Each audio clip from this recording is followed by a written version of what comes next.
na primeira parte da aula. Nós vamos falar então sobre internet, tá? E sobre as ferramentas, né? Algumas ferramentas importantes para nós trabalharmos aí no nosso dia a dia. As páginas na qual nós vamos utilizar como referência, né, para esse nosso estudo, começa lá na página 107 e vai até a página 113, ok? 107, 113, onde fala sobre a questão do histórico, né? Vou compartilhar a tela com vocês novamente.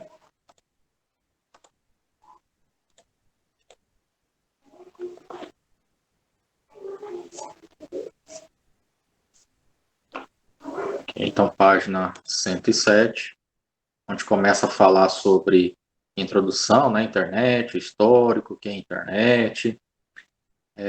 Aqui vai falar muito sobre o ARPANET, né, que foi a primeira espécie de internet que nós tivemos no mundo, né, 1969. Foi surgido a ideia, né, surgiu a partir da Segunda Guerra Mundial, né, na qual bases militares que entravam em conflito ou até mesmo aliadas precisavam trocar informações. Essas informações eram codificadas, né, através desse tipo de conexão entre bases militares e esses códigos eram em formato de criptografia, né, o que é o que nós temos hoje aí, principalmente no WhatsApp, né, onde todos os dados são trafegados, né, de um dispositivo para o outro através de criptografia, né, porque até 3 ou 4 anos atrás o WhatsApp ele sofria muitas ações, né, na qual se violava os direitos, né, de segurança de dados. Então, o WhatsApp precisou utilizar esse mecanismo de criptografia para que houvesse uma maior segurança ao trocar as informações via essas redes, né, de comunicação, como WhatsApp, Facebook, Instagram, entre outras, que já utilizam essa Lei Geral de Proteção aos Dados. E principalmente utilizam-se de mecanismos da criptografia para manter a segurança na troca de informações. Então, nessa época, havia essa necessidade, né, de troca de informações entre bases aliadas para até gerar um planejamento de ataque, né, ou até mesmo de defesa, dependendo da situação. Tá? Então, esse ARPANET foi uma estratégia realmente de guerra, né, e que surgiu aí nos dias atuais como uma grande revolução, né, o que nós tínhamos lá na década de 60 para o que nós temos hoje. Né, nós temos aqui, então, um computador com o acesso ao provedor de serviços, né, ou seja, o seu provedor, se é a Oi, se é a NET, se é um provedor de serviços que funciona via rádio, né, e aqui nós temos a internet com os vários servidores alocados em cada estado, praticamente, né, São Paulo, Goiás, etc. Uma grande rede que vai trafegando informações, vai disponibilizando essas informações aí numa rede de computadores, né, uma rede onde a gente acessa essas informações com facilidade. Então, nós temos os provedores de acesso, né, que vão fornecer esse serviço, né, e aí nós temos acesso, então, a essa tecnologia, que é através do smartphone, que é através dos computadores, né, tudo isso ficou muito fácil. Antigamente nós tínhamos o que nós chamávamos de banda de escada, né? O que é banda de escada? Por exemplo, eu vivi essa época, finalzinho de 90 para 2000. A internet que eu usava na ocasião era o seguinte: você tinha uma linha telefônica, né? E você tinha o serviço de ligação e tem o serviço de internet. Internet de escada, que você pagava por pulso, né, por pulso de ligação. Toda vez que você conectava lá no seu modem, era um total de pulsos que era direcionado para o aparelho e você navegava na internet. Tinha horários que era mais em conta esse acesso, né, esses pulsos. Então, nós utilizávamos muito no final de semana, durante a madrugada, né, durante a noite, onde o pulso era cobrado uma taxa menor, né, e durante o dia era mais caro.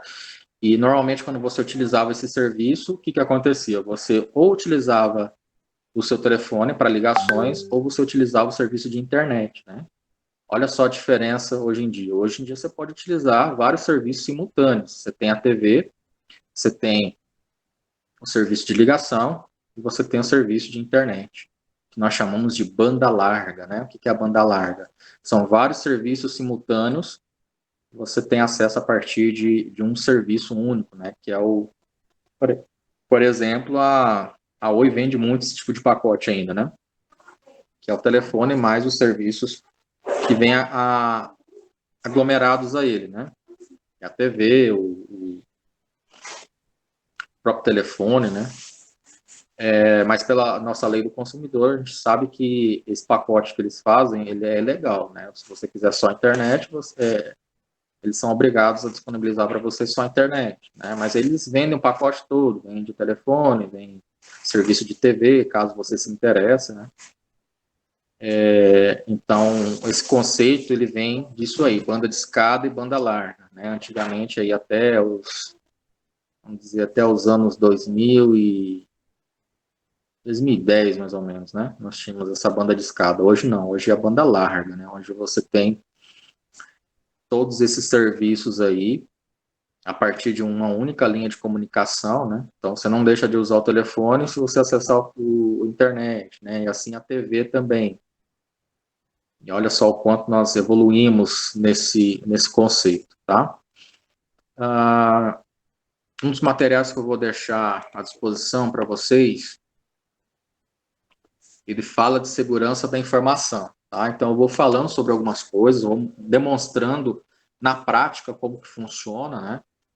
Então nós vamos aprender muito como nos defendermos de algumas invasões no computador, quais são os cuidados que nós precisamos ter quando nós acessamos as redes sociais, alguns sites, que tipo de informações nós precisamos nos atentar para que nós não tenhamos invasões, né? Que tipo de invasões? Vírus no computador, criptografia das suas pastas, eu já passei por esse tipo de ataque, né? Então, eu consigo falar com propriedade, porque é um ataque curioso, porque eu tentei de algumas maneiras reverter, recuperar, não consegui, e por falta de tempo, questão de ficar pesquisando mais a fundo, eu resolvi formatar o meu computador. E nessa eu perdi vários arquivos importantes, né? Vários mesmo. Comecei do zero novamente, né? E dentro de segurança da informação, a gente vê algumas questões muito importantes que remetem à política de segurança, né? Todas as empresas têm uma política de segurança em todos os setores, tá? E o principal é na área de informática. A gente tem uma política de segurança. O que deve ser acessado por alguns membros, né? Quem que é o administrador de cada departamento? Nem todos devem ter acesso a todas as informações elas devem ser restritas, e algumas outras informações que a gente vai conversando ao longo desse material, tá bom? Ao final da aula eu disponibilizo esses materiais lá na nossa plataforma e também mostro como que vocês vão acessar aí, lembrando que aquela disciplina de sistemas operacionais a gente encerrou com essas atividades que a gente fez junto hoje, e aí hoje a gente inicia a redes de computadores, que na verdade é ferramentas de internet, onde a gente vai conversar sobre todos esses assuntos, ok? Começando aqui por segurança da informação, essa aqui é a unidade Começar pela primeira unidade. Unidade 3. Unidade 2. Aqui, unidade 1.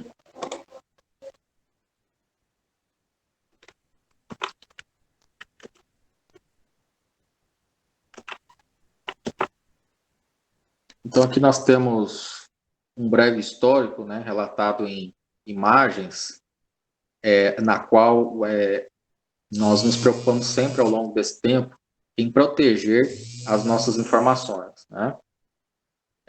Então, aqui nós temos a questão histórica, né, de proteger as informações, as escrituras que são encontradas aí pelos historiadores, né?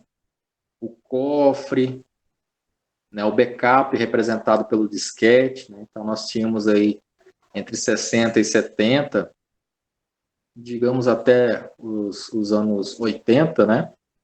Informações sendo armazenadas em backup como disquetes, né? Que são esses pequenas peças, né? De disco magnético. Lá dentro tem um pequeno disco magnético onde ele consegue salvar poucas informações, e eu tinha que ter um disquete atrás do outro para salvando as informações, né? Então, se eu tivesse um documento do Word com 1000 páginas, por exemplo, né, ou com 300 páginas que seja, dentro desse livro digital eu teria várias imagens que carregariam esse arquivo, deixariam esse arquivo maior. Então, eu teria que salvar provavelmente em um ou mais disquetes para que eu possa salvar esse arquivo como um todo. Quando eu fosse colocar isso aqui, o disquete, para fazer a leitura, em um outro computador, pode ser que esse computador já não leia o disquete com propriedade, né? O que acontece? Ele vai fazer a leitura do primeiro disquete, aí ele pede a leitura do segundo. A hora que ele pede a leitura do segundo, ele já dá erro de leitura. Então, isso era um erro muito comum naquela época, onde ele não tinha essa compatibilidade, né? Ou seja, você fazia o trabalho em um computador, a hora que você levava o disquete para poder realizar a leitura no outro computador, ele dava muito erro, né? Então, esse erro de compatibilidade, essa necessidade de fazermos o backup, que na época era bem restrito e bem arcaico, né? O processo, a maneira como se fazia esse backup. Hoje em dia não, hoje em dia nós temos o serviço em nuvem que faz todo esse processo de você guardar os arquivos com segurança, né? Você já tem o pendrive, você já tem o HD externo, tem os HDs na qual você pode fazer esse processo, né? E nós vimos também que não confiar no HD é algo muito importante, porque amanhã ele deixa de funcionar. Tem como recuperar? Tem, né? Mas são poucas pessoas que trabalham com esse processo de backup de HD. Então, se o seu HD deixar de funcionar, você perdeu tudo. Se você não fez o processo de backup, de repente, eu tenho trabalho aí de um mês todinho, né? Eu procuro fazer o meu backup de 30 em 30 dias.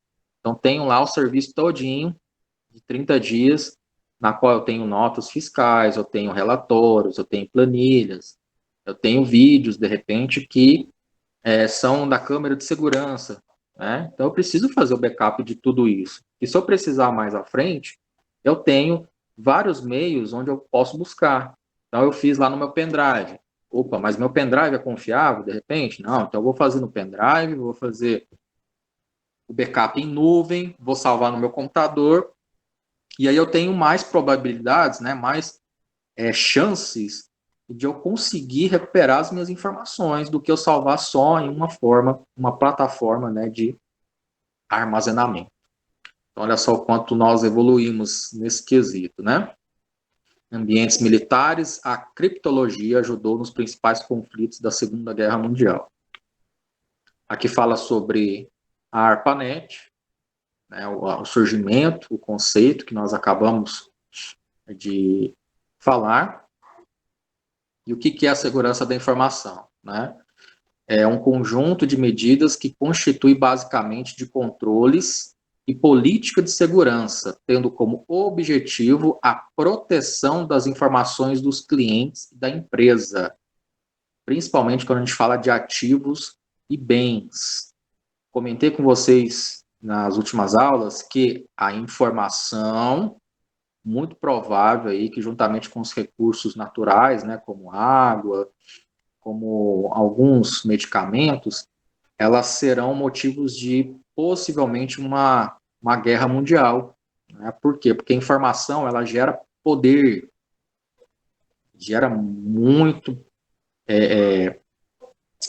como se diz, ela pode, na mãos de alguns, gerar um poder muito extremo. Né? Então, a gente tem aí conflitos, sim, entre países, né, que dependendo aí do andar da carruagem, né, de como se mantém essa relação política e tudo mais, pode acabar gerando sim uma guerra. Então, a informação hoje, pessoal, ela é não só motivo para uma terceira guerra mundial, mas motivo, inclusive, para sucesso ou não de algumas empresas. Né? Quando eu ministrei o curso de marketing digital e design, eu bati a tecla nisso. Nós precisamos ter um planejamento estratégico.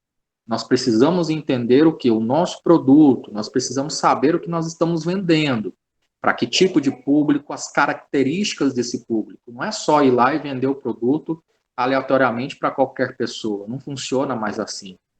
Então, esses tipos de informação, elas geram poder, poder que pode gerar sucesso ou não para você dentro de uma empresa. Quando nós estamos falando de empresa, nós estamos falando dos ativos e dos bens. Né? Então, quando a gente tem essas informações, principalmente relacionadas à empresa, tá, pessoal? Eu já conheço situação vivenciei, na verdade, né? Situações de colegas de trabalho na qual a gente tinha um cliente que levou um servidor para que esse servidor fosse atualizado, o sistema fosse formatado, né? E tudo mais. O que essa pessoa tinha que se preocupar antes de formatar o computador? Salvar tudo que é de importante referente ao sistema. O que essa pessoa fez? Simplesmente formatou o computador, sem se preocupar com esse item. O que aconteceu? O servidor foi zerado e perdeu-se todas as informações aí de serviços de 30 a 60 dias atrás. Ou seja, nota fiscal de entrada, relatórios, planilhas importantes, tudo foi perdido, porque não foi tomado uma política, né, ou até mesmo uma medida de segurança com referência ao quê? Ao backup. Backup é o principal meio para que você não perca suas informações, dissipar esse backup para vários lugares, né? Não só colocar no pendrive, mas colocar também no seu e-mail, colocar lá no serviço em nuvem. Né? Hoje nós temos mais facilidades para isso. Então é muito importante essa questão. Deixa eu ver aqui as perguntas. Sim. Na verdade, Kelly, aqui no Brasil, é até complicado falar esse assunto, porque assim, tudo aqui no Brasil é muito complicado, né?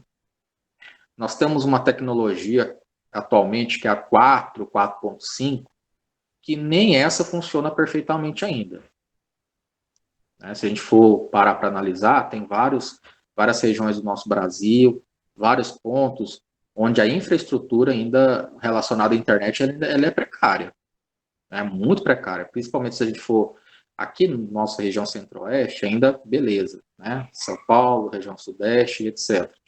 Mas se a gente for analisar a região nordeste, né, ainda tem muita coisa que o pessoal da telecomunicação, né, a Oi, a GVT, entre outras empresas de telecomunicação, que elas têm que investir ainda. Né? Elas querem vender muito, mas cadê a infraestrutura em redes? Cadê a infraestrutura nessas torres que captam esse sinal, que transmitem esse sinal? Ainda são poucas. Né? Então tem região aqui mesmo, dentro do Goiás, né, gente, analisando aqui a nossa região, que em determinados pontos daqui de Goiânia que a gente for, não funciona o sinal da internet, não funciona o sinal da rede, etc, né?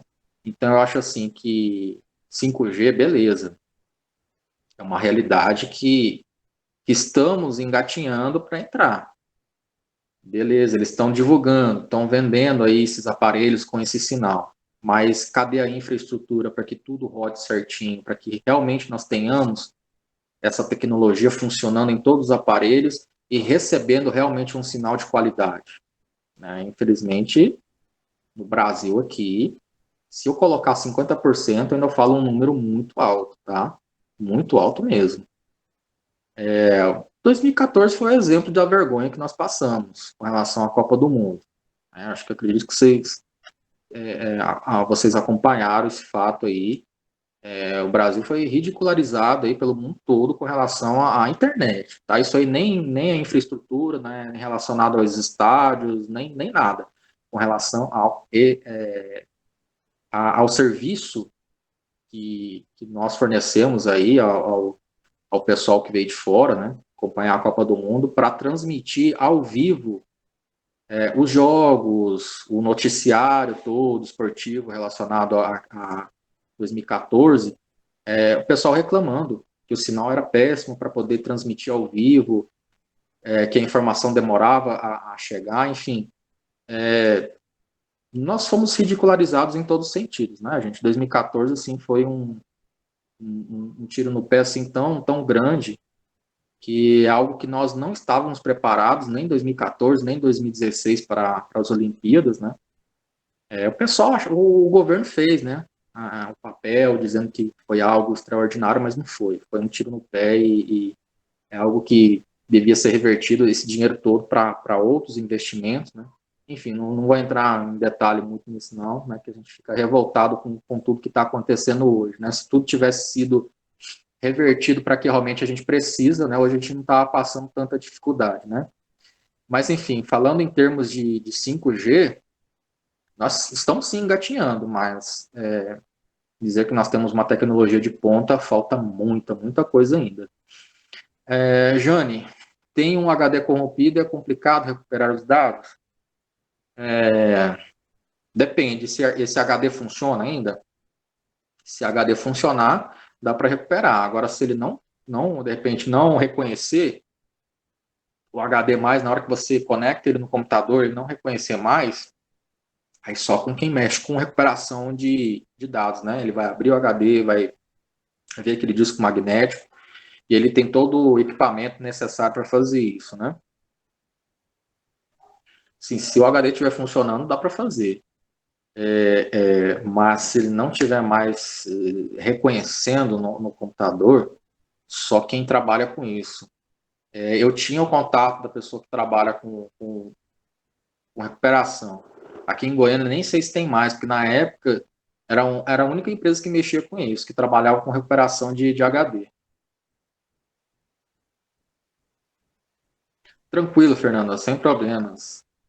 Entendo perfeitamente vocês com relação à conexão. Tá? Estou gravando a aula aqui e vocês assistem depois, tá? Sem problemas. Sim, Jane, caríssimo. Tem empresas aí que precisam recuperar, principalmente quando se trata de câmera de segurança, né? Às vezes dá alguma falha no HD, precisa recuperar uma imagem, etc., algum outro arquivo importante do servidor. É caro esse serviço, não é barato, não.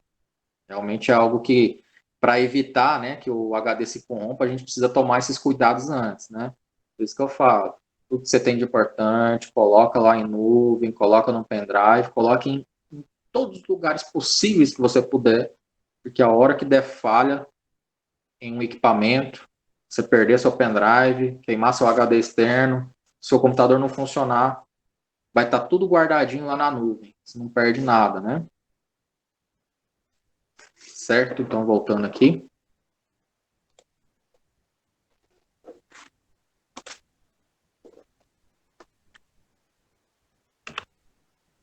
As preocupações crescem, né? As informações vão aumentando e a nossa preocupação com relação à segurança, né? Aumento do uso da internet, aumento dos registros dos incidentes de segurança, intrusos e funcionários insatisfeitos, né? Às vezes as empresas, pessoal, elas se preocupam demais com a invasão que ela possa sofrer de fora, mas muitas das vezes a maior preocupação está em realmente na política de segurança interna com os próprios funcionários, tá? Que é muito importante. Um dos exemplos que eu citei, acho que eu já devo ter comentado, principalmente quando eu falei de conta de usuário no computador, é uma dessas situações, né? Eu tenho uma estação de trabalho onde eu tenho um usuário e senha, ok? E lá eu trabalho das 8 às 18 horas, certo? Lá onde eu vou ter o meu acesso vigiado, eu vou ter envio de e-mail, envio de arquivos, tudo sendo monitorado pela rede.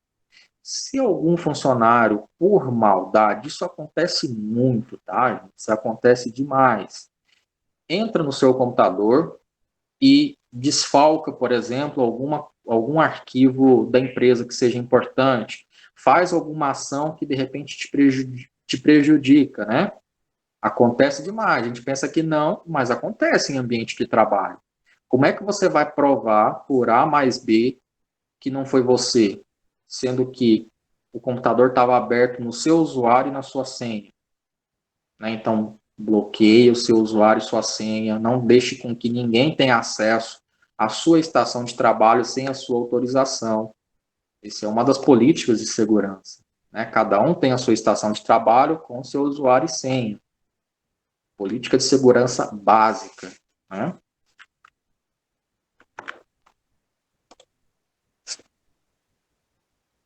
Esse backup em nuvem seguro, seguríssimo, seguro demais, Valcilei.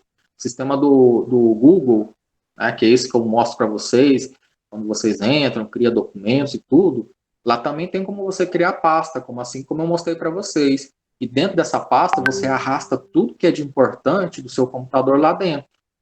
Então você não chega a perder nada. De repente, se o computador deixa de funcionar amanhã, tudo que você tem de importante lá está salvo lá na nuvem, né? A hora que você acessa o seu e-mail, seu Gmail, vai lá no Google Drive, tudo fica salvo lá, né? E você não corre o risco de ficar naquela dependência do computador, né? O computador deixou de funcionar amanhã, bola para frente, né? Pede para assistência arrumar ou arruma outro computador e aí você conecta no serviço em nuvem, todos os seus arquivos estão lá, né?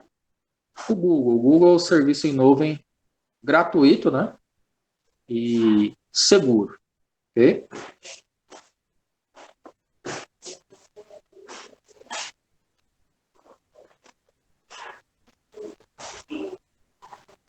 Isso, OneDrive também é um serviço em nuvem, exatamente. O OneDrive é um serviço em nuvem do Outlook, né? Da Microsoft. Ele fornece lá um armazenamento X para vocês, gratuito, e assim como o Google também, né? E à medida que você vai precisando de mais espaço, tem alguns planos que você pode adquirir para poder adquirir mais espaço e você ir guardando as informações, né? O Google Fotos, que é um serviço que você configura no seu próprio celular, ou seja, as fotos, os vídeos que você tem lá, guarda tudo para a nuvem, libera espaço do seu celular e deixa lá guardado, né? Se alguém roubar o seu celular, por exemplo, não fica nada armazenado lá no celular, fica tudo no serviço em nuvem. Então, além de você não perder, é um requisito de segurança, né? Alguém roubar o seu celular e ter acesso a todas as informações da sua vida, pensa o quanto é complicado isso aí, né? Hoje o ladrão, ele vivencia do quê? De informações, né? Então, se ele tem acesso a informações de fotos da sua vida pessoal, da sua vida íntima, pode te ameaçar, coagir, né? Enfim, tem vários crimes cibernéticos que vem dessa questão do cara pegar e roubar seu aparelho e ter acesso aí a todos os dados do seu celular, né? Ah, isso, e se eu acessar com outro login, se você criar um outro e-mail, eu, por exemplo, aqui eu tenho esse ADM, eu tenho outro usuário também, acho que eu tenho dois ou três usuários que à medida que eu for gerando, ele me dá mais espaços, né? Para que eu gerencie, para que eu possa utilizar de forma gratuita. São 15 gigas. Então é complicado, né, pessoal, essa questão de segurança da informação. Olha só, a gente estava falando de backup, agora a gente está falando de roubo de celular, roubo de informações, é uma coisa bem complexa, né? Vocês já ouviram falar na Lei Carolina Dickmann, pessoal, que foi, eu não lembro o ano exatamente, deixa eu até pesquisar aqui. Alguém sabe desse caso? Que lei... Vocês sabem que nós não temos uma lei específica no Brasil que trata da Lei de Proteção de Dados e Segurança da Informação em relação à internet e à tecnologia. Essa lei aí, ela entra na questão civil, ela não tem uma lei específica que trata da questão de segurança da informação, né? Crimes cibernéticos. Carolina Dickmann. 2012. Ok? 2012 essa lei. Ela levou o computador dela, o celular dela para assistência, se não me engano. E o técnico que pegou esse aparelho dela agiu de má fé e coagiu ela, ameaçou ela com as fotos íntimas que ela tinha no dispositivo. Foi um parecer interessante, né? Fez com que surgiu toda essa preocupação para a questão da segurança da informação de uma forma geral, né? Criptografia de dados surgiu a partir daí, e vários outros conceitos, né, que surgiram para o benefício aí com relação a crimes cibernéticos, né, e toda essa lei geral de proteção a dados. Então, foi até um processo, né, ela processou esse técnico, teve toda uma história por trás aí, mas que surgiu a partir de detenção de informação, né? Então o cara se sentiu importante por ter várias informações dela, começou a coagir, começou a ameaçar, extorquir dinheiro, etc, né? E aí que acontece a maioria dos crimes cibernéticos. Você não se atenta, por exemplo, a acessar questões, por exemplo, banco. Banco eu não acesso de qualquer dispositivo que eu não conheça, que eu não tenha segurança. Eu acesso aqui no meu computador, que eu sei a origem, né, a segurança que eu tenho ou não do computador. Mas eu não vou entrar no site do banco numa lan house. Eu não vou entrar no site do banco em um dispositivo celular que seja de terceiros, né, em um computador que seja de terceiros. Eu tenho que tomar essas medidas. Posso acessar de qualquer dispositivo. E aí eu acessando o dispositivo, computador que, por exemplo, tem alguns vírus programados para receber essas informações, gravar essas informações, aí acabou, né? No dia seguinte você tem um rombo lá na sua conta, um empréstimo feito, você não sabe de onde que é, e assim que a gente sabe essas fraudes, né, que vão acontecendo, você só vai saber mais à frente, né? Quando o seu nome já está lá no SPC Serasa. Bom, vamos lá.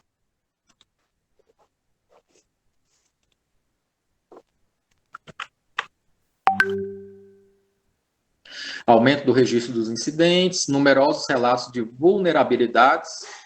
Tudo acontece, pessoal, por vulnerabilidades, por riscos que nós mesmos deixamos acontecer no nosso dia a dia. Isso aí foi alguns dos exemplos que eu acabei de citar para vocês, né? Mas o hacker, ele não ataca, ele não é um cara superdotado, por exemplo, para invadir um sistema 100% seguro. Na verdade, não existe nada 100%, né? Sempre tem uma vulnerabilidade. Mas você deixar vulnerabilidades bem escancarado, né, para que a pessoa possa ter facilidade de acesso, um risco muito grande de segurança. Tá? A proteção física, ela é dificilmente concretizada. A proteção física que nós temos no computador é o antivírus, o sistema Windows, né? Os conceitos que nós temos aí de segurança computacional, nós temos 3 situações que envolvem os objetivos: confidencialidade, integridade e disponibilidade, né? Então, são esses 3 conceitos quando nós falamos de segurança computacional. Aqui fala, não vou entrar muito em detalhes sobre cada um, né? Não é interessante aqui para nós. Violações e ataques, né, de segurança, quando os objetivos de segurança não são alcançados, propriedades não são garantidas, há uma violação de segurança. Você tem lá um arquivo que você disponibilizou na sua rede, no departamento, onde só você, do Recursos Humanos, pode ter acesso. O pessoal de contabilidade não pode ter acesso. O pessoal do departamento de compras não pode ter acesso, né?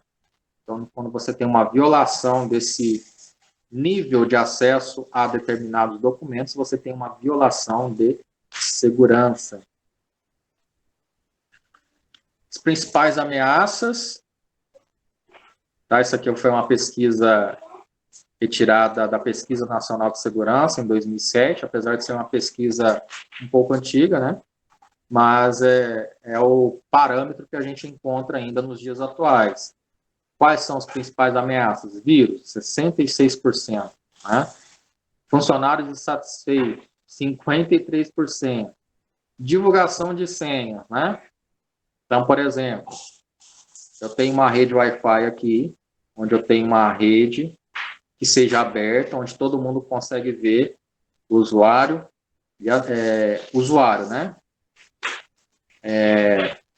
E aí eu falo para os meus familiares ou para as pessoas que forem visitar aqui a minha casa, eu falo a senha. Daqui a pouco essa senha está com o vizinho, está com o pessoal da frente, e etc. Sua rede vai pesando, né? Aí você não sabe por que a internet está tão lenta. Beleza, o sinal está ok, está chegando. Mas ela está muito lenta. Por quê? Porque tem muita gente conectado na sua rede. Tem muita gente sugando a sua rede. Então, esse é um dos mecanismos de segurança. Divulgação de senha. Divulgação de senha do seu computador no trabalho. Você passa para um a senha, passa para o outro, quando vai ver, todo mundo já tem acesso ao seu computador. Né? Acessos indevidos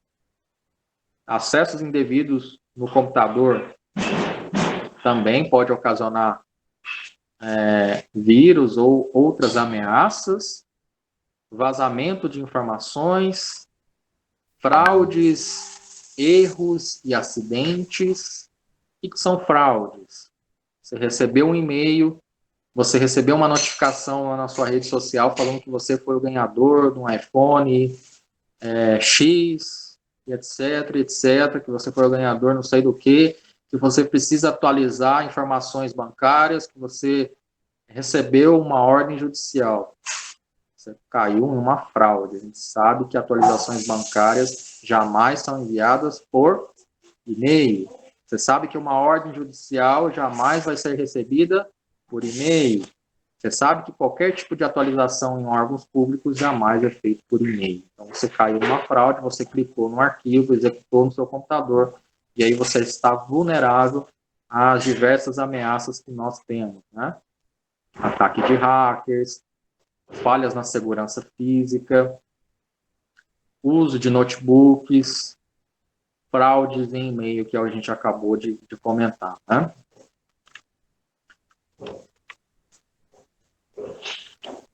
Por que nós estamos falando sobre isso? Nós falamos muito sobre bens e ativos de uma empresa, né? 35% das empresas no Brasil tiveram perdas financeiras. 35% das empresas. 22% das empresas acima registram perdas de até 50 mil, 8% entre 50 e 500 mil e 4% de 500 a 1 milhão de reais.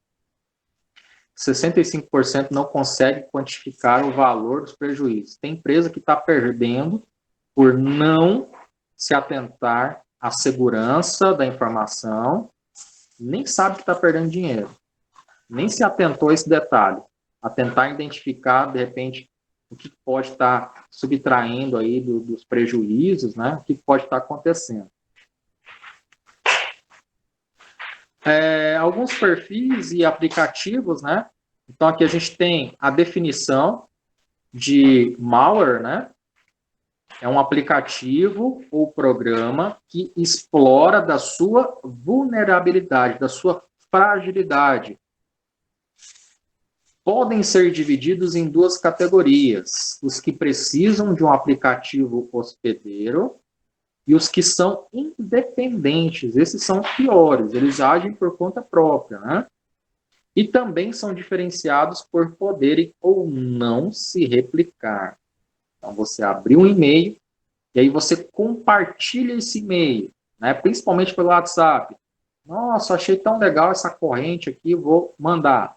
Nossa, eu achei tão legal esse link do Boticário dizendo, ó, você ganhou um kit aqui, clique aqui para se cadastrar e ganhar esse kit. Nossa, eu vou mandar aqui para o meu tio, vou mandar para minha tia, vou mandar para os meus primos, aí você manda e dissipa esse link no WhatsApp de outras pessoas. Acontece muito também, né? É o que nós precisamos nos habituar aí nos dias de hoje, aprender a saber o que é fake ou não, né? Notícia falsa, links falsos ou não. Procure saber a veracidade antes de passar mensagem adiante, né? O que mais nós estamos vendo aí nos dias atuais, notícia fake, notícia falsa. Você replica, passa informação adiante, e é uma coisa que não é verdade, é falsa, né? Criptografia, a questão do estudo da escrita, né? Como esses dados, essas informações são passadas de um dispositivo para o outro. Criptografia na história, né? na época egípcia, e entre outras épocas também, né? Quanto já se utilizava grafias, símbolos para representar alguma informação, né? Onde quem representava aquela informação obtinha o conceito, aquela informação, o que representava aqueles símbolos, né? Ok. Deixa eu passar aqui para a unidade 2.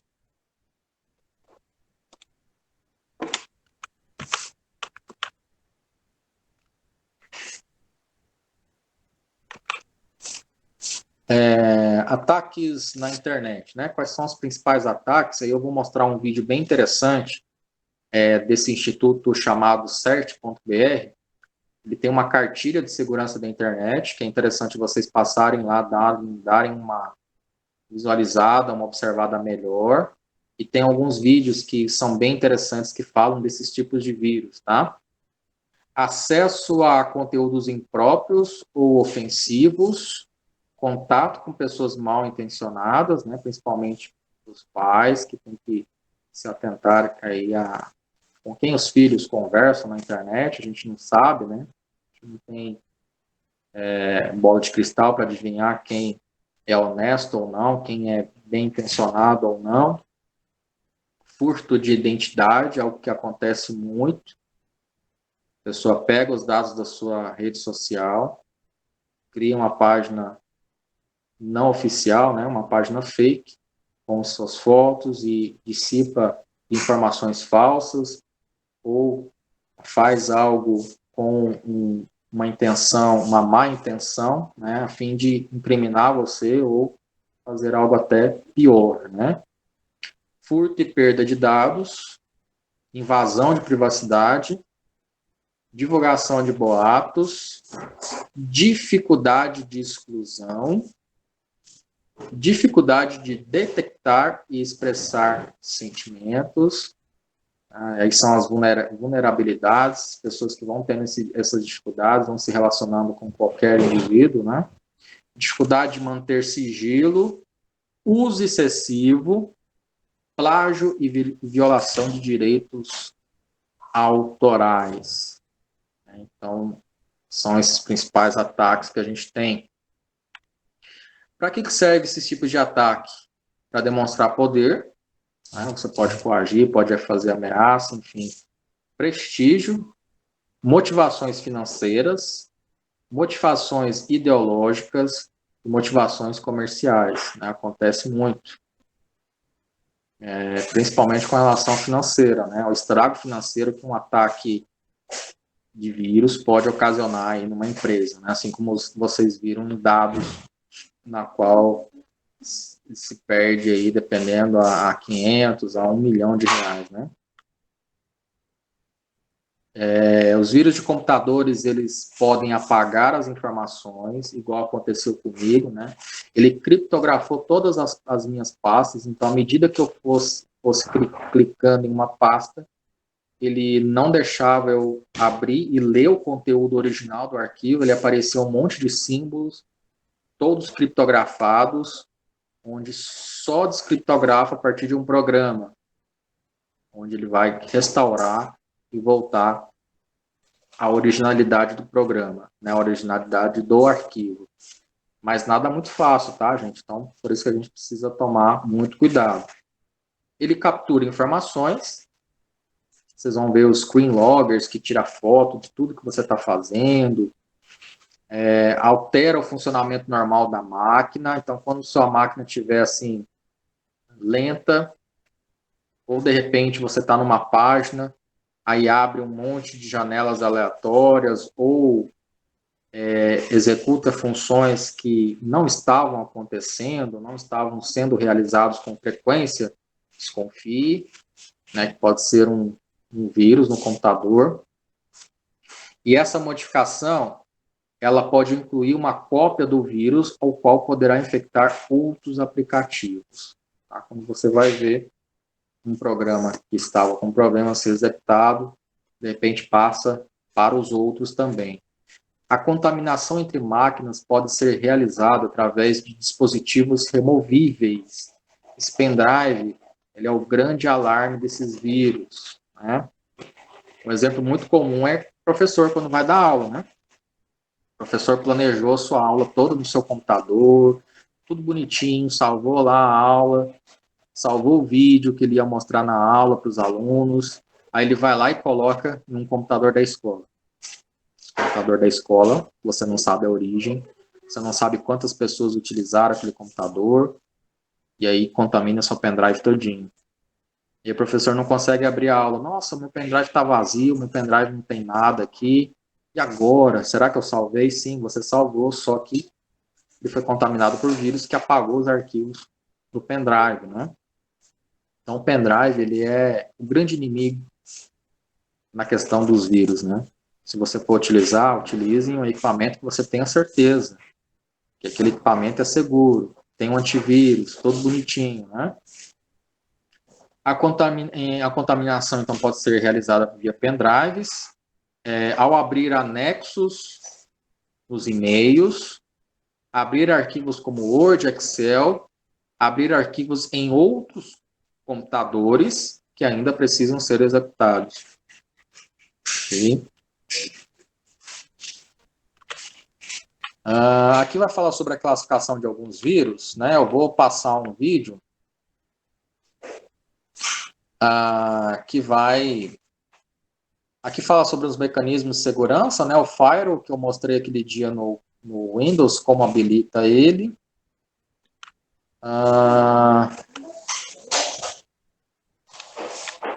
Aqui vai falar sobre classificação dos vírus. Eu vou mostrar um vídeo.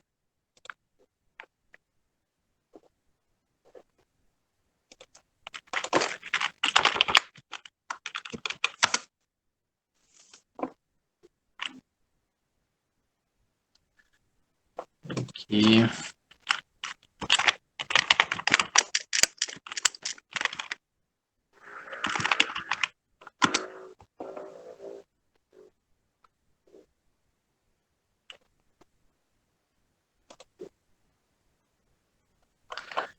Vou pegar aqui como referência.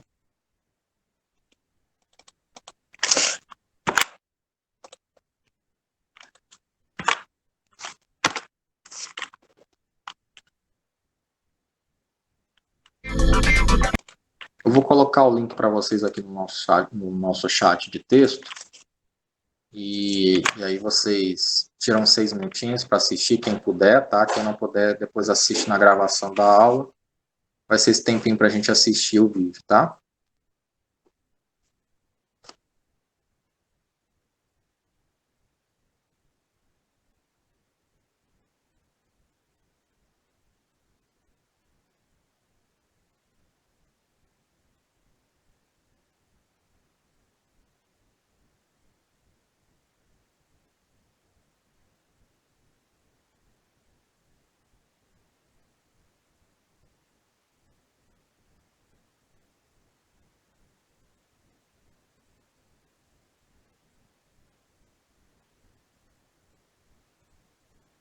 Link no nosso chat de texto aí, tá bom?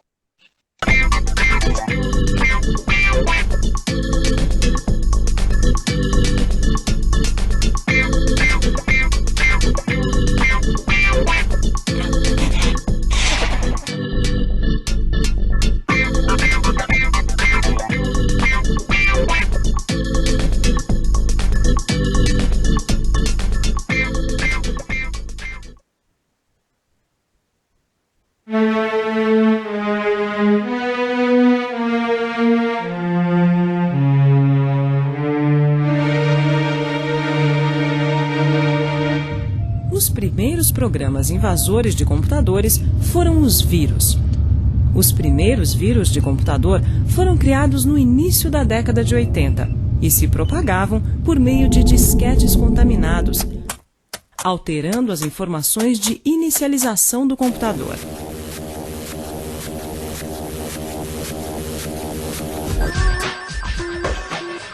Desde então, sua capacidade destrutiva vem aumentando exponencialmente.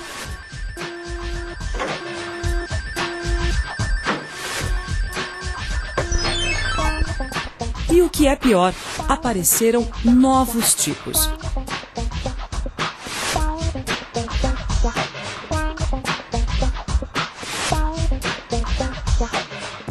Os vírus são programas que se propagam infectando, ou seja, criando cópias deles mesmos e se tornando parte de outros programas de computador. Lucilei, aqui pelo nosso Google Meet você não vai conseguir acompanhar. O vírus depende da execução do programa hospedeiro para que possa se tornar ativo e dar continuidade ao processo de infecção. No YouTube, tá? Que aí vocês conseguem assistir. Eles também podem acessar sua lista de e-mails, enviando cópias de si mesmos, provocando verdadeiras epidemias, apagando arquivos inteiros, inutilizando discos rígidos ou desconfigurando sistemas operacionais.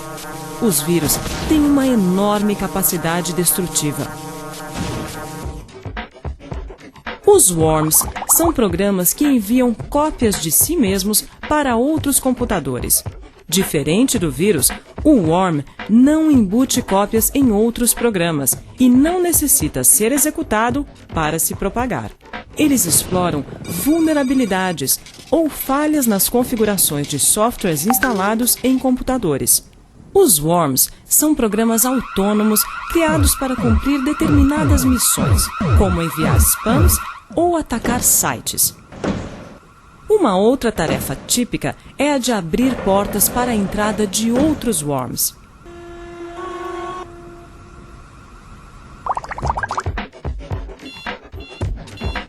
O bot, termo derivado de robot, é um worm que dispõe de mecanismos de comunicação com o invasor, permitindo seu controle a partir de outros computadores.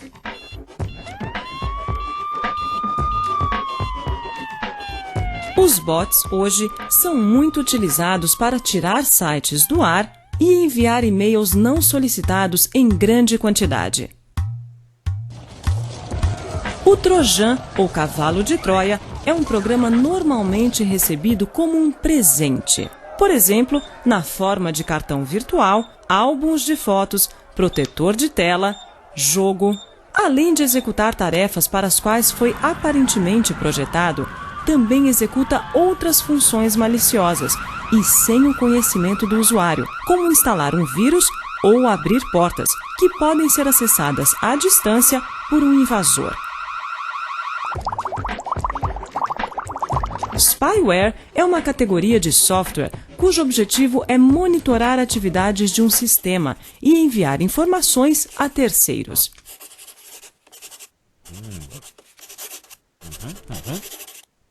Podem ter usos legítimos, mas quase sempre são usados de forma maliciosa.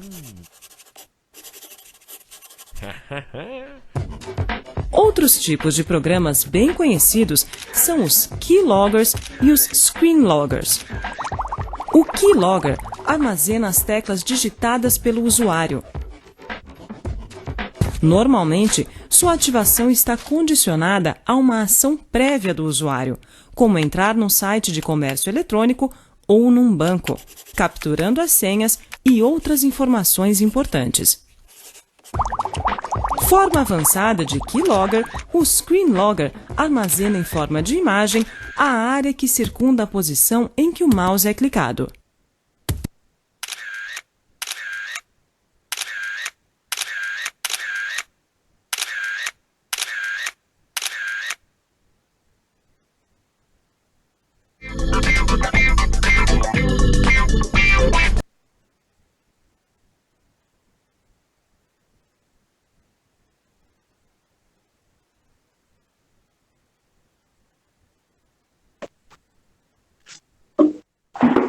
Ok, pessoal? Então, vocês viram alguns tipos de vírus, né, que podem ser ocasionados aí no nosso computador se nós não tomarmos algumas medidas de segurança.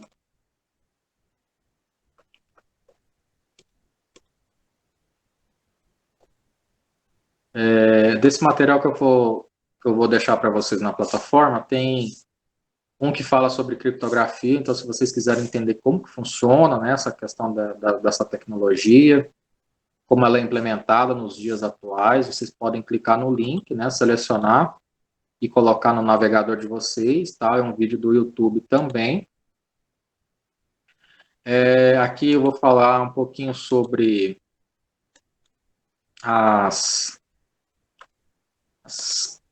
criptografia, segurança de computador. Deixa eu colocar aqui em tela maior. Quais são os cuidados, né, que nós devemos ter ao usar o nosso computador, principalmente acessando a internet? Mantenha os programas instalados com as versões mais recentes, né? Então, mantenha o seu navegador atualizado, os principais programas atualizados para que ele não tenha nenhuma vulnerabilidade, né? Se tratando principalmente do Windows 10, por exemplo, onde que nós verificamos se existe alguma atualização recente ou não desse sistema operacional. Nós temos aqui no Windows 10, na barra de pesquisas, né, o Windows Update, né? Vai aparecer aqui, ó, verificar se há atualizações, configuração do sistema. Então, eu venho aqui no Windows Update, ele vai fazer a verificação e mostrar se existe algum componente a ser instalado, alguma atualização a ser feita, ele vai mencionar aqui para mim. Se não, ele vai colocar lá como atualizado, né? E vai dar alguma indicação para você de que o sistema está atualizado perfeitamente.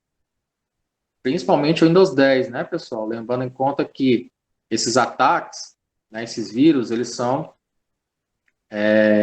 colocados aí na rede de forma diária, né? Diariamente você tem os diversos ataques. Então, a Microsoft, ela combate essas ações de invasão com atualizações de segurança.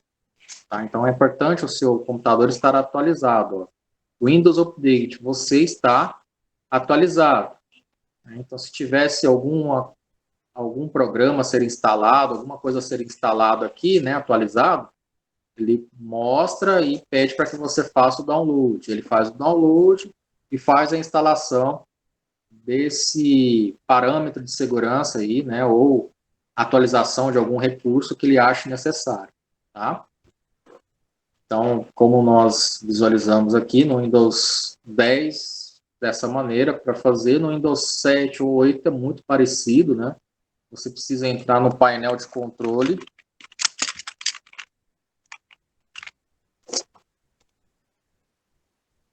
E verificar com relação ao Windows Update, né? Aqui no Windows 10 você não aparece aqui, mas aparece digitando aqui na barra de pesquisa, né? Windows Update.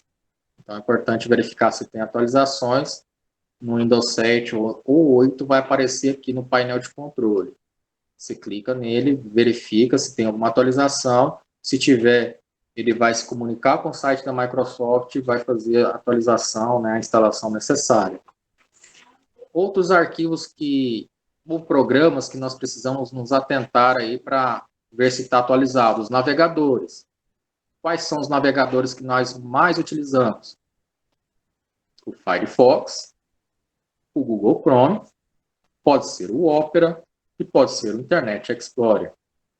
Nós temos aí 4 tipos de navegadores disponíveis. Navegadores são os softwares que vão fazer com que nós entremos aí na internet, né? Que nós tenhamos acesso à internet. Então, aqui eu acessei o Mozilla.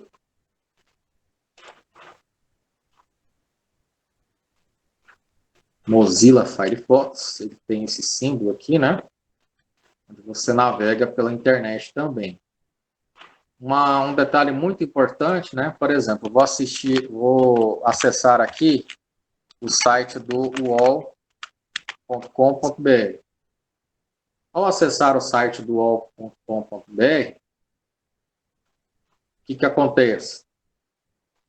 Eu tenho que prestar atenção em alguns detalhes. Quando o software não está atualizado, né, quando o navegador não está atualizado, ele deixa de instalar alguns mecanismos de segurança, como, por exemplo, o certificado e o protocolo de segurança. O que é um protocolo? O protocolo, normalmente, é um número que é gerado de forma aleatória dentro de uma rede de computadores, na qual você é identificado a partir daquele acesso. Tá? Então, todo dispositivo dentro da rede de computadores, ele recebe um nome, que é um IP ou que é um protocolo de navegação. Aqui na barra de endereços, eu tenho alguns detalhes muito importantes. Primeiro, é um cadeado, que significa que os dados que ali estão sendo digitados por você ou que estão sendo visualizados por você, eles não podem ser invadidos ou não podem ser roubados esses dados. Então, é um mecanismo de defesa, de segurança. Nós temos aqui um protocolo muito importante, que é o HTTPS. Né? Então, a maioria dos sites hoje já tem esse mecanismo. Né? Mas se por acaso você navegar em alguns sites que não são confiáveis, já vai aparecer para você, né? Navegação não segura. Ou, de repente, não aparece o HTTPS, que é o Hypertext Transfer Protocol Security, né? Que é a navegação... Professor, posso fazer uma pergunta? Sim. Recentemente teve as inscrições para o Enseja, que é essa prova do MEC para certificação. Porém, teve uma série de problemas. Dentre eles, aparecia sempre uma mensagem de que esse site não é seguro. Mas é um site do MEC. Como assim que ele não é seguro? Por que será que estava aparecendo essa mensagem? Provavelmente ele não atualizou os mecanismos de segurança. Acontece muito, principalmente em site governamental. Tá? O próprio site do estado de Goiás, que é o... Deixa eu ver aqui qual que é o site, mas é goiás.gov.br, alguma coisa assim. Muitas das atualizações de páginas aparecia como não confiável, né? Então, é uma falha de segurança do próprio provedor, né? Do próprio dono do website, de quem disponibilizou, no caso o MEC, né? Que disponibilizou essas informações. Pois é, porque em razão disso, muitíssimas pessoas não conseguiram fazer sua inscrição porque o site não aceitava. Simplesmente porque quando você clicava lá para digitar os dados, Aparecia lá em cima, lá na parte superior, que o site não era o site seguro. Sim, verdade. Houve muita falha com relação a esse quesito. Mas é uma falha do Mac, né? Não é uma falha do seu equipamento em si. Então, uma das questões que nós precisamos nos atentar é esse detalhe. Estarmos navegando dentro de um ambiente seguro, que nós conseguimos identificar navegando, vendo esses símbolos como cadeado, né, que pode estar inclusive na cor verde, dependendo do navegador. Estando ele verde ou fechado, significa que os dados ali são bloqueados e que não podem ser acessados por outra pessoa, né? O protocolo de navegação, que é importante também, né? Então, nós temos esse protocolo aí, HTTPS, que é um protocolo de segurança. Tá? Então, os protocolos aí mais avançados que nós temos, né?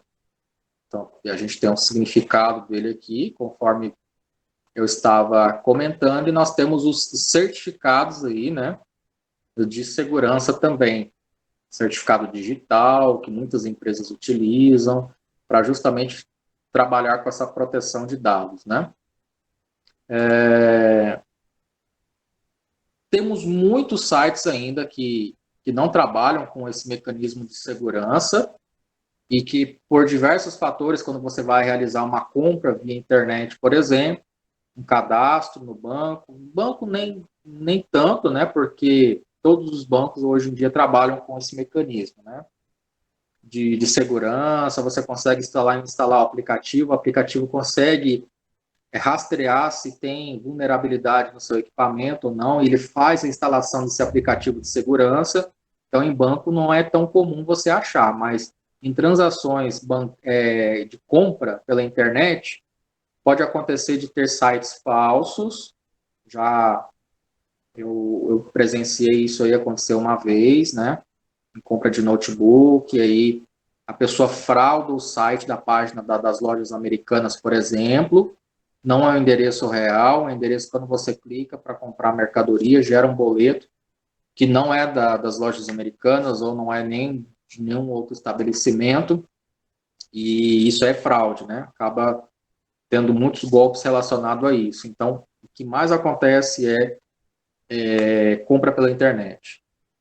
Não compre, não digite informações se você não está em um ambiente seguro, um ambiente onde você sabe que tem um protocolo de segurança, onde você sabe que tem aquele cadeadinho, onde todas as informações ali prestadas e que você está digitando não podem ser pegas de forma alguma, né? No próprio navegador, nós temos algumas informações de atualização. Todos os navegadores, seja o Mozilla, seja o Google Chrome, seja o Internet Explorer, seja o Opera, eles passam por atualizações, versões, né? Então, como que eu sei qual que é a versão do meu navegador? Eu venho aqui, normalmente do lado direito, e clico na opção Ajuda. Ok? Clicando em Ajuda, eu tenho aqui a opção sobre o Firefox, né? Ele vai apresentar informações sobre a versão do meu Firefox. Ó. A versão, ela está na versão 85.0.2, né? Ou seja, apareceu aqui para mim agora, ó, dizendo que eu preciso o quê? Atualizar o meu navegador.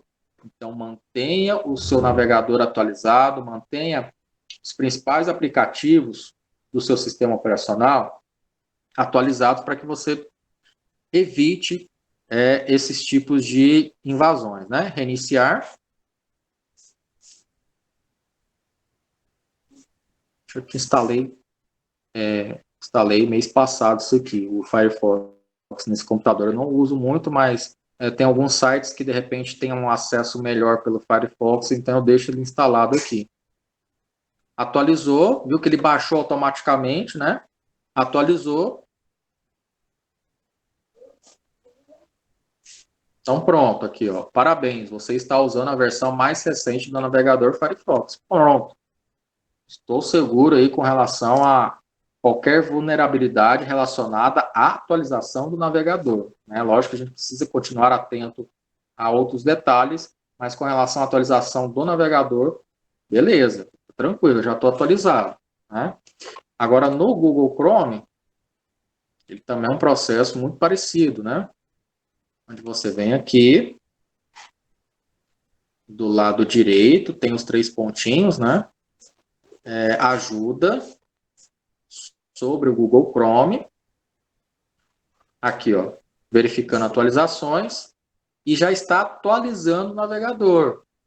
Tá? E não precisei clicar para atualizar.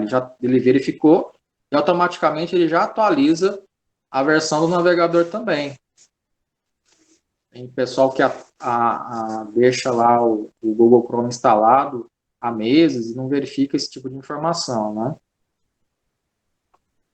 Antivírus também é importante, né? Você ter no seu computador. Quais são os gratuitos que a gente tem no mercado e que quebram um galho para você, né? Questão da gratuidade, você ter um rendimento bom. O Avast, eu gosto de usar.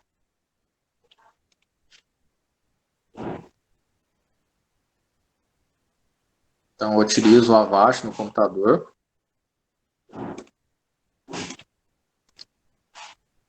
Pode clicar aqui em Avast, fazer o download grátis, né?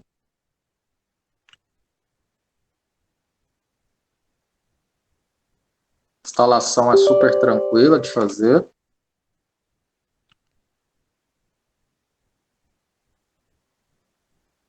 Outra coisa muito importante também é você fazer a limpeza do seu histórico ou fazer a navegação a partir desses navegadores no modo anônimo, né? Acho que é Ctrl Shift N. Isso, Ctrl Shift N. Quando eu aperto as teclas Ctrl, o Shift e a letra N de navio, eu abro um navegador que trabalha de forma anônima, né? Então, o que acontece aqui? O que ele está falando? Agora você pode navegar com privacidade. Outras pessoas que usarem este dispositivo, aqui pediu para instalar, né? O Avast, eu vou instalar normal. Pronto, já está fazendo a instalação aqui, tá? Então, aqui, ó, continuando. Agora você pode navegar com privacidade. Outras pessoas que usarem este dispositivo não verão a sua atividade, mas os downloads e favoritos serão salvos, tá? É uma coisa Professor, que... Sim. por que o senhor está baixando na página anônima? Não estou baixando na página anônima. Esse aqui já estava aqui, ó, na página normal. Eu abri uma página anônima para mostrar para vocês que vocês podem navegar pela internet de uma forma segura sem ser rastreado. Tá? Essa é a navegação anônima. Entendi. Então, aqui, o Chrome não salvará as seguintes informações: seu histórico de navegação, cookies e dados de sites. Os cookies são informações de carregamento da página, informações fornecidas em formulários, e é possível que sua atividade ainda esteja visível para os websites que você visita, seu empregador ou sua escola, né? Dependendo da rede empresarial, você é vigiado e tem como ser acessado tudo que você acessa ali no seu computador, e seu provedor de acesso à internet, né? Que detém informações de tudo que você acessa aí nesse serviço relacionado a redes de computadores. O que acontece? O Google, não sei se vocês percebem isso, mas diariamente quando a gente acessa, faz alguma pesquisa, principalmente quando vai comprar alguma coisa, né, pela internet, e você coloca lá como pesquisa lá, por exemplo, cursos online, ou sapato, roupas e etc. À medida que você vai navegando em outras páginas, vão aparecendo propagandas que remetem àquela sugestão de pesquisa sua. Então, o Google, ele armazena, sim, essas informações de pesquisa, essas informações de busca, para mecanismos de propaganda. As empresas que divulgam ali no Google, né, no YouTube, etc., vai aparecer na sua linha de tempo, né, quando você está assistindo um vídeo no YouTube, por exemplo, ou quando você está visitando alguma outra página da rede social, propagandas que vão remeter àquela pesquisa que você fez anteriormente. Então, quando você baixa qualquer coisa do Google, um aplicativo, um jogo, um programa, ou qualquer outra ferramenta gratuita, ninguém para ler aquelas condições de uso, né? Aquele contrato de uso. Só que aquele contrato de uso, ele dá liberdade ao Google salvar essas informações, né? Se for um aplicativo do Google, e utilizar essas informações para que ele te traga resultados como propagandas e venda direta pela internet. O Google, a gente sabe que ele vive disso. Vive do quê? De propaganda. Né? Então, ele disponibiliza para você de forma gratuita? Disponibiliza. Só que ele utiliza das suas informações para gerar essas informações em rede, aí, né? Venda em redes, onde ele vai apresentar aí essas propagandas a todo momento para você. Né? Então, a gente acha, nossa, o Google é bacana comigo, né? Disponibilizar esse aplicativo aqui gratuito. Mas à medida que você utiliza esses aplicativos, ele está utilizando o quê? Das suas informações, seja nas redes sociais, para utilizar como mecanismo de propaganda e divulgação de informações. Tá? Então, ele está, sim, divulgando suas informações aí dentro das principais redes sociais que a gente tem. Ok? Então, aqui eu instalei o antivírus. Continuar. E aí eu posso fechar. E aqui eu já tenho o antivírus já instalado aqui, funcionando no meu computador. Ok? Esse aqui eu na versão do Windows 10 eu não utilizo muito o antivírus porque eu tenho esse camarada aqui, que é o... deixa eu até abrir ele aqui. Ele é um antivírus do próprio Windows que trabalha com a segurança, que é o Windows Defender. Então, por isso eu nem me preocupo em instalar outro antivírus, porque ele já tem um mecanismo pronto contra os vírus do computador, versão do Windows 10, tá, pessoal?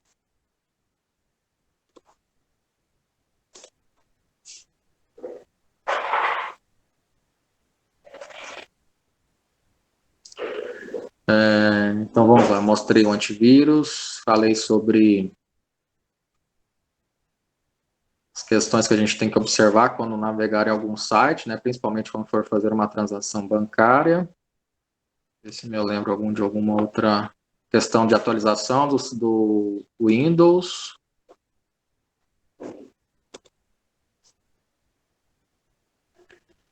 Use mecanismo de proteção, antivírus é um, né?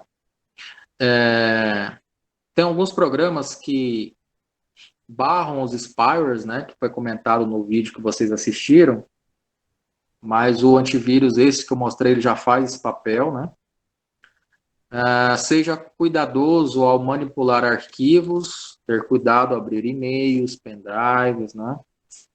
Baixar jogos ou programas para o seu computador, proteger os seus dados, fazer backup em mais de um dispositivo, mantenha seu computador com data e hora corretas.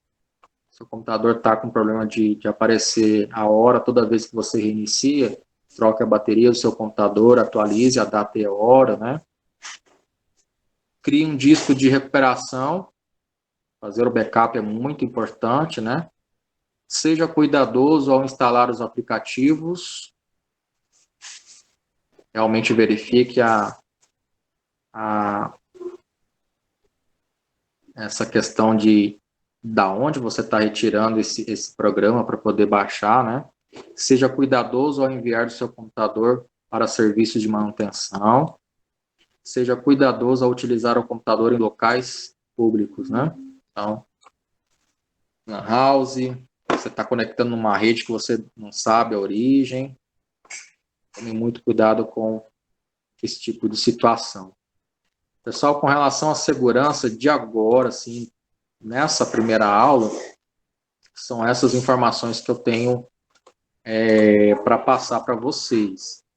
Com relação ao que foi comentado, segurança da informação, vírus, de repente quer fazer algum comentário também, fique à vontade para perguntar ou participar aqui no microfone, chat de texto, alguma curiosidade, alguma dúvida. Eu tenho uma curiosidade. Por exemplo, quando a gente faz essas pesquisas que o senhor comentou, vai aparecendo aquele monte de anúncio, né? Sim. Como que a gente tira aqueles cookies que fica ali? Como que a gente elimina aquilo? Então, esses cookies que são armazenados, você pode perceber que cada site que a gente vai acessando, ele já coloca o aviso para você, né? Esse site, ele tem sobre a política de segurança de cookies, clique aqui para concordar com o uso. Enfim, não tem muito o que falar de cookies. O que você pode fazer é eliminar o histórico da internet constantemente, e com relação a essas propagandas que vão aparecendo, tem um programa, tem um software chamado Adblock, vou mostrar para vocês aqui. Ele funciona tanto no Mozilla, né? No Mozilla Firefox, no Google Chrome e no Internet Explorer também. Então esse Adblock, ele é uma extensão, ele é um aplicativo que você instala no Google Chrome e ele bloqueia essas propagandas. Então essas janelinhas que vão aparecendo, ele bloqueia, fazendo com que não apareça para você e você fique clicando de forma aleatória. Então ele bloqueia essas propagandas.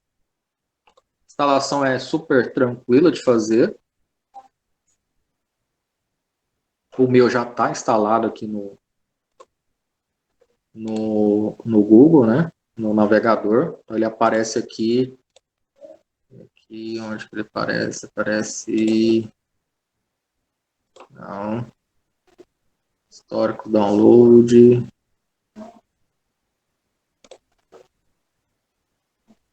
Deixa eu ver aqui.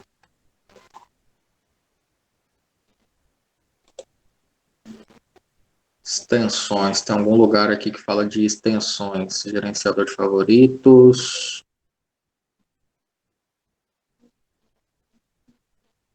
Mais ferramentas. Aqui, extensões. Ok, então aqui eu tenho todas as extensões que o Google Chrome trabalha. Tem o Adblock, eu posso remover. Enquanto eu posso, por exemplo, aparecer algum site onde tenha propagandas, ele vai aparecer aqui perguntando se eu quero desativar só nesse site. Então tem site que tem propagandas onde eu quero que realmente apareça. Eu posso ir lá desabilitar o Adblock ou deixar para que realmente não apareça a propaganda em momento algum, né, à medida que eu for visitando os sites. Com relação aos cookies e os históricos de navegação, é importante sempre fazer a limpeza, né? Então, você vem aqui no navegador, na parte de histórico.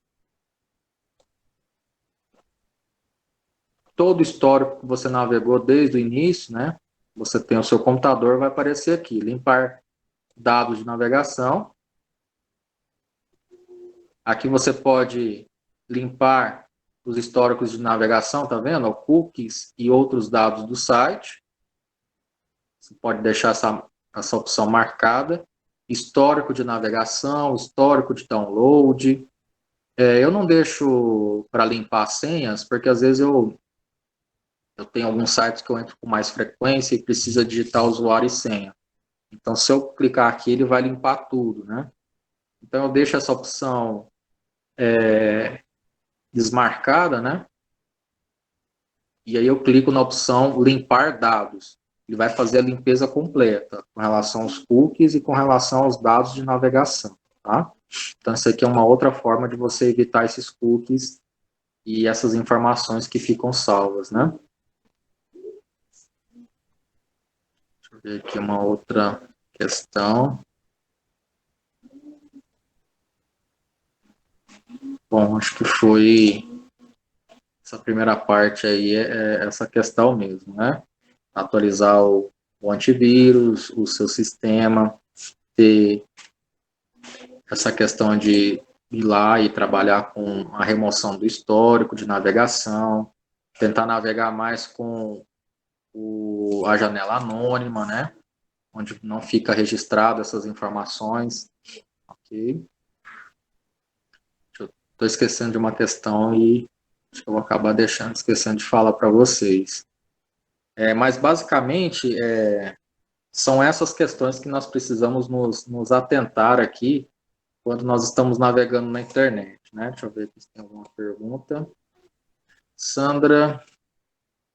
Ok, boa noite, Sandra. Alguma outra pergunta, pessoal? Curiosidade também? Sobre algum assunto que foi falado? Não, tá tranquilo. Ok. Então, pessoal, eu vou deixar vocês realizando a atividade. A atividade vai ter como base a leitura das páginas 107, né, até a página 113. E aí nós vamos ter as questões já nas páginas 114,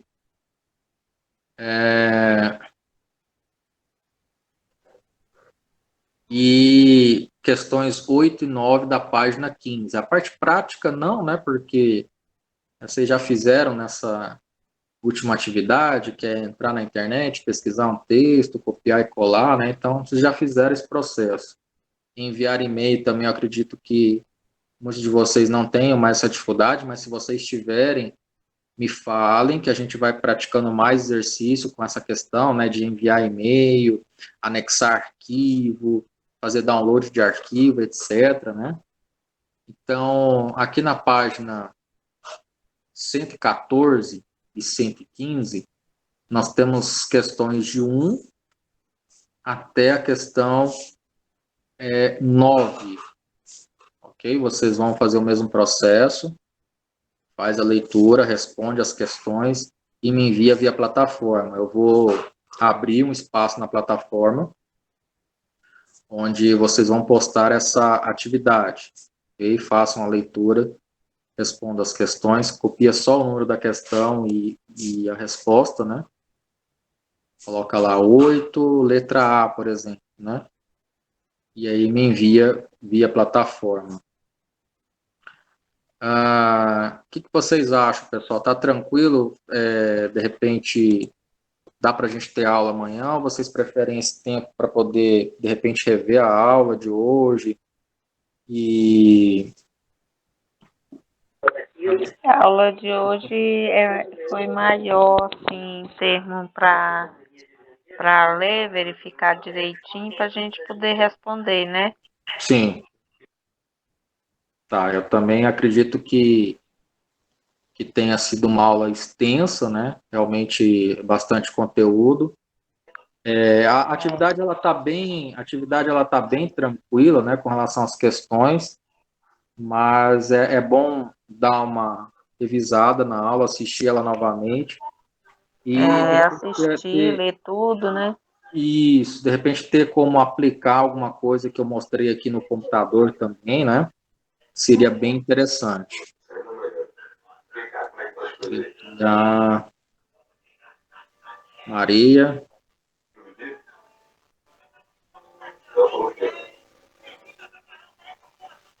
E vamos fazer o seguinte, amanhã realmente eu vou dar esse espaço para vocês realizarem essa atividade com mais calma, reverem a aula, né? De repente, se tiver alguém com pendência na atividade de hoje, já deixem em dias também. Aí na quarta e na quinta nós temos aula normal e na sexta eu deixo vocês descansando, fazendo mais uma atividade. Então, eu acredito que dessa maneira fica melhor para vocês, tá bom? Pessoal, então, à medida que forem surgindo as dúvidas, eu vou colocar daqui a pouco tudo lá no grupo, tudo muito explicadinho, né? Com as orientações. A plataforma vai estar aberta com a data do dia 9, né? Que é amanhã.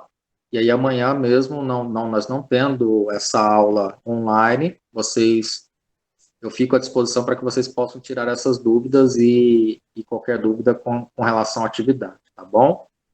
Pessoal, agradeço demais a atenção, muito obrigado pela participação de vocês na aula de hoje.